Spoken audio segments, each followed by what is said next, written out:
Hey, this is Matt once again. Welcome back to the review. This is another paid request, this time for Nate. Thank you so much for that. For those interested in requesting pretty much any type of videos, topics, commentaries, reactions, pretty much any type of video, feel free to send it either directly to my PayPal or join my Patreon. Both links are down below in the info box. And this is for a film that I honestly don't know if it's a rant or not, because I wasn't really a big fan of the film, but I understand and appreciate its sentiment. I can appreciate what he was trying to do. It's directed by Sam Firstenberg. This is the guy who directed American Ninja 1 and 2, Revenge of the Ninja, Ninja 3 The Domination, Avenging Force. This is definitely one of my least favorite of his. It stars Steve James, and I'm a big Steve James fan. I miss the guy. I wish he passed away way too soon from cancer. This is what I feel about cancer. And he did not get to star in a lot of films. He was a wonderful supporting actor in American Ninja, American Ninja 2. He was a supporting role for Chuck Norris in the Delta Force. He had a big role in Hero and the Terror. I'm Going to Get You, Sucker. But he worked well. He had a big role in Weird Science. And when he would pop up, it would be, oh, cool, Steve James. But he only got to star in 2 films. This one and a film with Red Brown called Street Hunter. And they're not really that great. Street Hunter is a bit more of an action, a little bit more fun. But I can't say I'm a big fan of that one either. I think the budget really hurt that movie. And this film is more of a drama. It's not really an action film. It's drama 80% of the time and action maybe 20% of the time. And even the action there is really not all it's cracked up to be. I was trying to be a little bit of First Blood, little bit of the civil rights of the 1960s. A little bit based on actual events. The movie looks like a TV movie. It had a fairly low budget. Just the look of the film looks like it was made for TV. Pretty much you have this very racist sheriff running this town, Riverbend. And this is definitely a bad guy you hate. He's sleazy, he's fat, he's goofy looking. He got 3 teeth, 2 of them ready to leave town. He calls people boy. He'll murder someone, shooting them in the back. But no one in the town will do anything because they're chicken shits. And people don't know what to do. Meanwhile, 3 soldiers, one of them Steve James, they're being led away by military police. They escape. They run to this farmhouse where this woman, whose husband just died recently because of the sheriff, helps them out. And this sheriff is sleazy. He'll rape someone. He'll do anything in the book. Horrible. So pretty much the town doesn't know what to do. And Steve James, definitely the best actor in the movie. And it was nice to see him in the lead. It was nice to see he could do the potential of drama. The thing is, at this point, and Sam Firstenberg said this in an interview, he said, people want to see you in action at this time. There could always be room, sadly with him, there wasn't much time. Maybe Steve James knew that, or maybe he didn't. He's like, I gotta make a try for it. It's a valiant try. But at this time, people did want to see him in drama. Eventually. But a big word on eventually. Just like all actors. Van Damme, JCVD. That was more of drama. Your Clint Eastwood. He would do films a little bit more dramatic. The Mule, among others. You say Unforgiven, it's a Western, but there's more of drama than action. And that was Oscars galore. Yeah, eventually. But at this time, this is your first starring role. It should have been more. Van Damme knew who he was in Bloodsport. He did supporting work in Black Eagle, which he made before that. No Retreat, No Surrender was the villain. He knew, hey, my first time, don't try to make fried green tomatoes. Don't try to make the Shawshank Redemption. Use my physicality, and we'll get to that later. Steven Seagal, Above the Law. Chuck Norris, he did action films, or he did films like Silent Rage, and lead up to Invasion USA. They kind of knew their audience. Steve James, people would rather see him, hell, do the Marvel character Luke Cage. I could see Steve James would be a great Luke Cage. Or Blade. People forget Blade at one point wasn't half vampire. At one point he was just a vampire hunter. At least there were comments of Blade like that. Luke Cage. Or just you kicking ass, taking names, using your martial arts like a variety of other folks did. Jesse Pinkman, The Perfect Weapon. That's what he needed. He needed to do his Perfect Weapon. He needed to do his Bloodsport. He needed to do his Above the Law. And do a few films like that, and then maybe lead into drama. But instead, it's a valiant effort, as in, it touches on racism. It's prevalent in today's age, definitely. But Sam Furstenberg, I hate to say it, he's not the guy. He might have started off maybe back in the day with drama, but he's more known for action, and that's more of his wheelhouse. I hate to say it. So this came off as rather boring. Just like this review. It just came off as rather boring. And the hour and 36 or so minutes dragged. Very much dragged. And there at times there'd be awkward editing. Where when Steve James is at the woman's home and these people first come up to ask for help, at first there's a bit where Steve is holding the shotgun up. Then it cuts to them. Then next shot he has the shotgun down. Now yes, you could assume that he put the shotgun down in when they're on him. But if you see me like this, or you see me like this,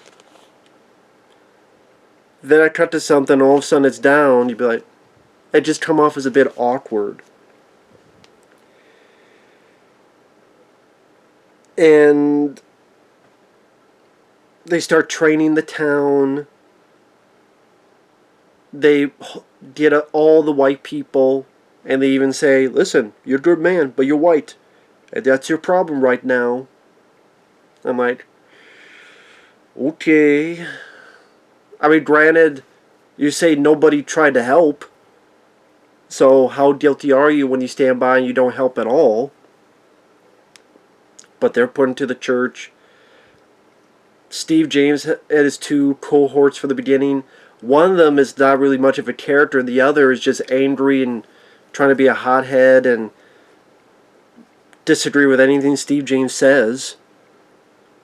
And then it tries to be, I don't know, like a little bit of First Blood, but not really. And a little bit of this is not really. Because they block up the town. People try to get in. There's a little bit of firefights, but there's nothing to run home about during the firefights. There's no excitement. There's no entertainment value. There's no tension. There's no suspense. So I'm like, what are we really getting out of this? And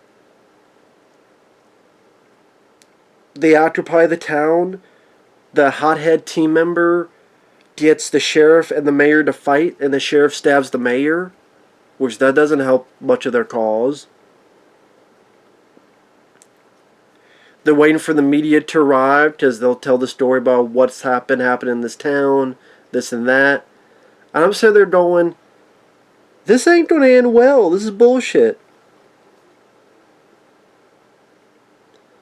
Because it comes to a point where more of the, I don't know if I want to call them National Guard, but when they come in and people start killing each other, you trying to tell me that no matter what, Steve James and them going to get by at the end? No. They're still going to go, listen, you told your story, but you still caused all this kerfluffle. People died on either end. You don't be held responsible. You still don't go to jail. Maybe as long as you thought you were to begin with. It's still not going to end well. I don't buy the happy ending. Even John Rambo went to jail in First Blood. And then also I'm supposed to buy this big fucking fight between Steve James and this cop. It's like Black Rambo versus Porky Pig. I don't buy Black Rambo having a tough time with Porky Pig. Who the sheriff might as well be, Porky Pig. I'm supposed to buy this long, boring, dragged out fight that somehow this pork chop cop is going to have a 50-50 fight with Steve James? Bullshit. And you don't get enough of Steve James fighting. A little bit of him and the hothead cohort member of his team have a little fight on like a gazebo. In a gazebo. But there's not enough action. Not nearly enough Steve James fighting. The good intentions come off as rather silly. I mean, the ending is the white town and the black town. They start shaking hands with each other on either side, and there's Steve James in the middle. I'm like, cue, I don't know, the YMCA or the We Are the World, We Are the Children. It's good intentions, but not done in a great manner. It's good intentions gone awry. And it's not exciting, it's not entertaining. And you want to talk about movies that deal with racism, plenty of films have done that, even in the action genre. I mean,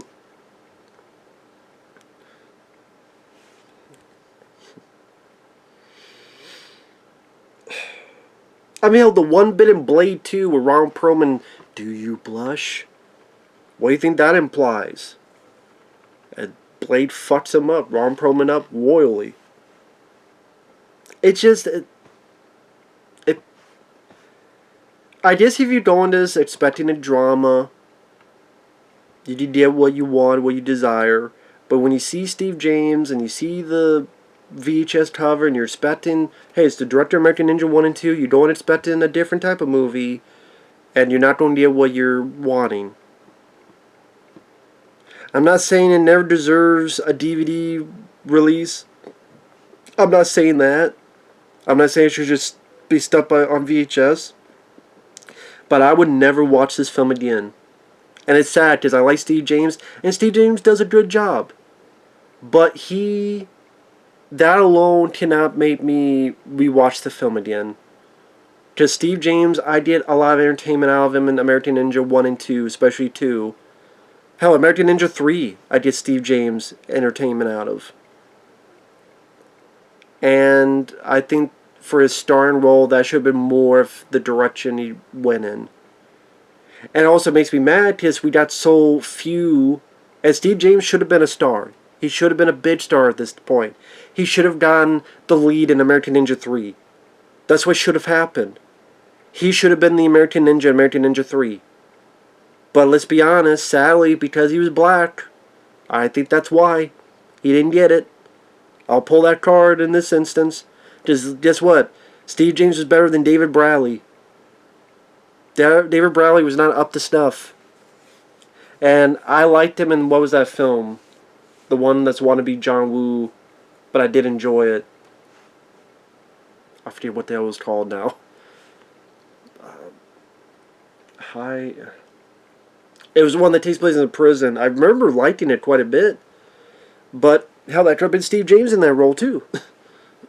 Steve James should have done a lot of bigger roles. He should have been the star of a lot more movies. He should have been a star at this point. Canon Films should have been getting, like Michael Dudikoff and Chuck Norris, they should have been putting him as a star of action movies. Hey Steve, we like what you did American Ninja 1 and 2.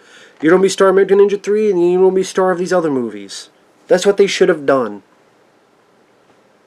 Because I know one of the things, Steve James was mad that he died in Avenging Force. Which I don't blame him, because it sucks that he died. He didn't have to die in Avenging Force. It's one of the problems I have with that movie.